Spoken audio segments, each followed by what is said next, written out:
What's up, guys? Yugi Bros here with a deck profile. First place locals. For those that don't know, Kerwin's Game Store, located in Catskill, New York, has Yu-Gi-Oh! Speed Duel tournaments every Saturday at 1 p.m. It's free entry as of right now. They're testing the waters to see how it goes, so I figured I'd shout them out in the beginning of this. But anyways, I got first place at the Speed tournament that we had on Saturday, so I figured I'd go into my deck profile. So here we go.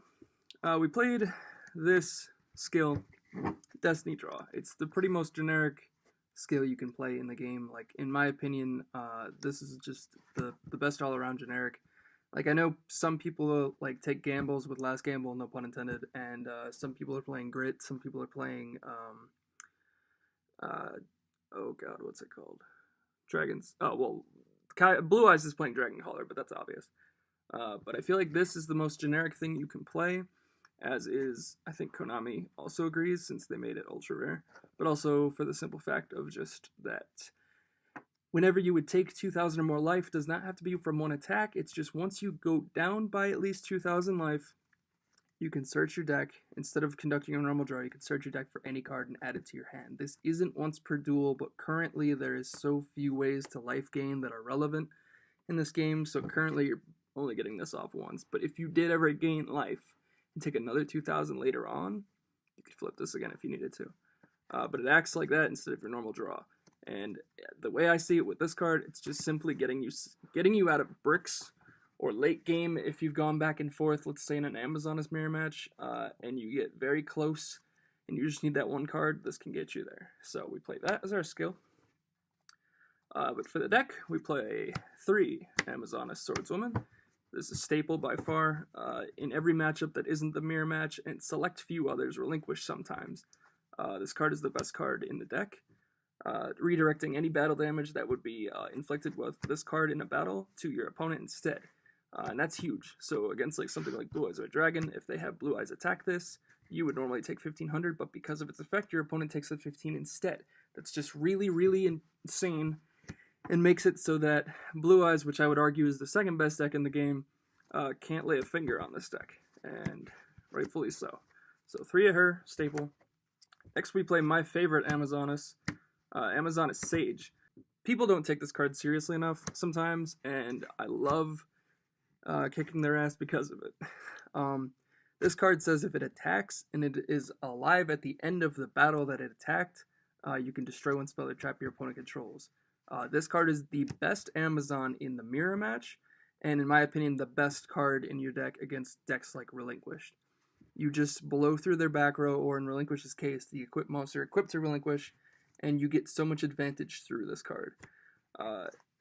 So, definitely a staple, definitely 3 of. I would never play less than this or the other one. Literally win the mirror match off with this card. Like, it's the most important card in the mirror match. Oh, and I guess I should probably go into my matchups for the day were literally all Amazons and 1 Blue Eyes player. So, like I said, Sage, best Amazon in Mirror.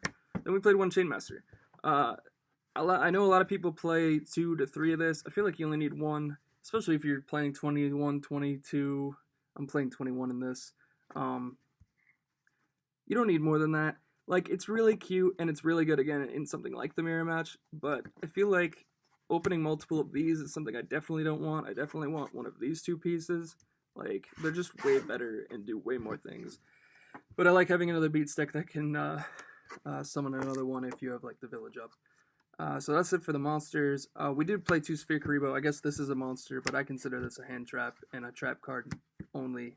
I mean, in desperate situations, I guess you're summoning this, but we played 2 of this because so I own 3 of it. That's not the problem. It's just that I think this is a little overrated in something like Amazon's. I think this could actually be Kunai with Chain moving forward.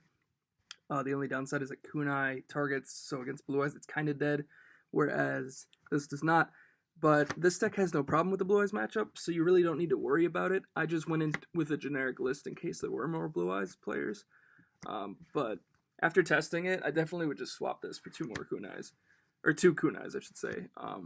Kunai with Chain in the mirror is just so powerful because switching something to defense is basically what this does, but then also having the ability to give your Amazon 500 attack can be like game ending in the right situation. So, but I definitely don't hate on Sphere Kuriboh. Sphere Kuriboh in almost every other deck is just better in every way. So spells, we play 3 Amazonas Village.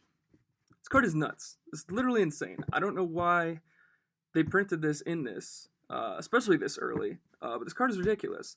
The boost is literally irrelevant. I wish it actually didn't give Amazons a boost in most situations, but you do get a 200 attack bonus for your Amazons.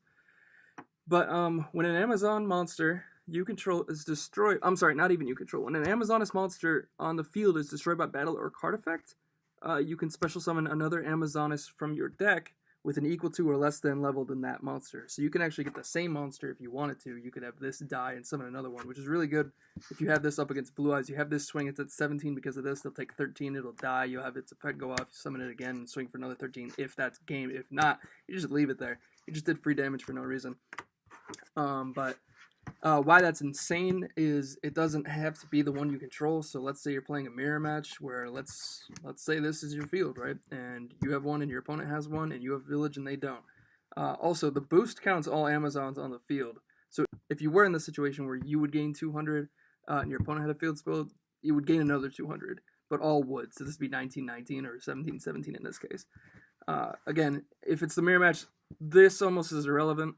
The boost anyway, it's just if you have it and your opponent doesn't, this is huge. You can crash your Amazon, or if this was bigger than, like, let's say they had Sage, you can kill it and then trigger your field spell because an Amazon was destroyed on the field. Like, that is ridiculous, and that is what gives this deck the majority of its consistency.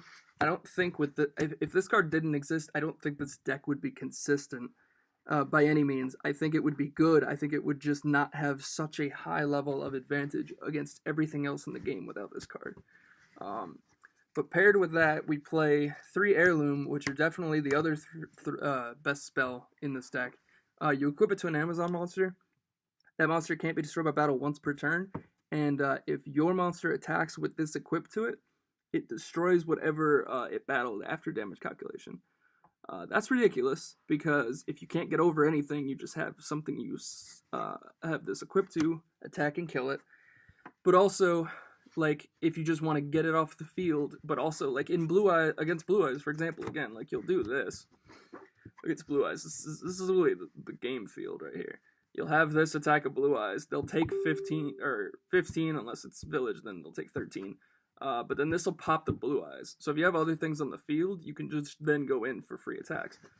But in the mirror, I think this is the most important field setup, with or without Village as well. Because this thing continually popping your opponent's spell and trap cards, mostly spell cards against the mirror match, is just so crucial. And against Relinquish as well, so crucial. I think if Sage didn't exist, I'd have no problem with Relinquish against this deck, but because Sage does exist, she opens up so much more potential that the deck already didn't need to just ramrod Relinquish for anything it's worth. So this is definitely a staple at 3. I understand people on the consistency of, yeah, you could open multiples, but I feel like you just want the max number. So I'm playing 21 instead of 20, just so I can play playsets and not feel bad. The final spell in the deck is something I feel like not enough people main much of this, but is Half Shut. This card's just game ending in so many different situations. Most of the time, if you do it with your Swordswoman, you half your monster so it can't die by battle when they're attacking with something. And it doesn't matter what they're attacking with, hence you halving its attack. It's not dying by battle because of this card, and they're going to take all the damage that you would take against Blue Eyes. That's ridiculous. Against the mirror, it's pretty good. Against a lot of things, it's just game ending. This combo is literally insane if you don't have the Heirloom attached to her already. And being able to also half shut something like this so that even if you do take damage, she's still there at the end of the battle because she couldn't die by battle to then pop a back row is just ridiculous. I think this card, as soon as this card came out, was the number one reason I wanted to play this deck, because this card opens up so many opportunities that the deck normally wouldn't have otherwise. And then I only play Windstorm as my trap, but I feel like this is just staple in almost everything. You just deal with everything by switching it It's positions, and what's great is once your opponent sees it, although they should be expecting it, they play around it all the time. So even if you don't have it, and this is like your set instead, sometimes they won't put everything in attack mode, which is pretty awesome for you. Unless it's Swordswoman, in which case you just want them to swing at your Swordswoman. But either way, this card's really good. Again, I think going forward, I might actually change the deck to 22 cards, just adding 3 Kunai and taking out the 2 Sphere Karibo. But I don't know. We'll see what happens next week. Side deck. Side deck's 5 cards. Side decks for 5 cards are so weird because you have to think very, very logically on what you think the field of your tournament is going to play. And if you're going in blind like I was, I just sided for Amazon Blue Eyes. And by siding for Amazon Blue Eyes, I mean my deck, the main deck, already obliterates Blue Eyes for everything it's usually worth, so I only have to worry about the mirror match. And I sided correctly because everything that wasn't one match was the mirror. So I sided 3 Twister and 2 D-Spell, which is basically Twister, but not a quick play, but you don't pay life points, and this can also pop face down half shots. I think I only got that effect off once, and it was like a desperate situation where if it was half shot, I lost. If he half shot my monster because of life points, so I de-spelled his face down. It ended up being half shot, and I didn't lose that turn. He ended up using it on his monster, but that was fine. Like, I just didn't lose that turn. But most of the time, this is just doing what this does if you don't draw it, or if you want to see more copies than the 3 you play, which is get rid of their field spell, get rid of their heirloom. Yeah, get rid of those. And then you win the mirror match a lot easier. Twister over D-Spell has the advantage of if your opponent summons something, equips it with heirloom, and goes into attack your monster who might be bigger than that monster, you can flip this, get rid of the thing, then damage how it goes off. They lose their monster just because it's weaker. Like, it's pretty cute for that stuff. And it's good against Relinquish as well, so like I just feel like that's why you play 3 over the D-Spells. But the D-Spells are pretty cool for what they do currently. This is more of a format-related card. If the field wasn't completely Amazons, I don't think I'd be siding this. I think it'd be something more generic, maybe Mitch's or something. But as long as Amazons ends up being the best deck, I think D-Spell has a place in this format. So, guys, that was my Amazonas deck profile, first place. I'm going to try to get the first place deck profiles every Saturday. I would like to actually get them up on Saturdays, but if I don't, then you'll see them here on Mondays. We are 100% doing a video schedule of Monday through Thursday. I'll make an official video about it in the coming week. But Monday through Thursday, expect videos once a day, and then expect to sometimes see videos on Saturday from our local speed duel events as well. And do expect some actual bonus extra regular Yu-Gi-Oh! Videos. I'm not trying to limit this to speed duels, but it's definitely going to be its main focus. But other than that, guys, you know the drill. Comment, like, subscribe, and of course, hit that notification bell to get all of our latest updates as soon as we upload them.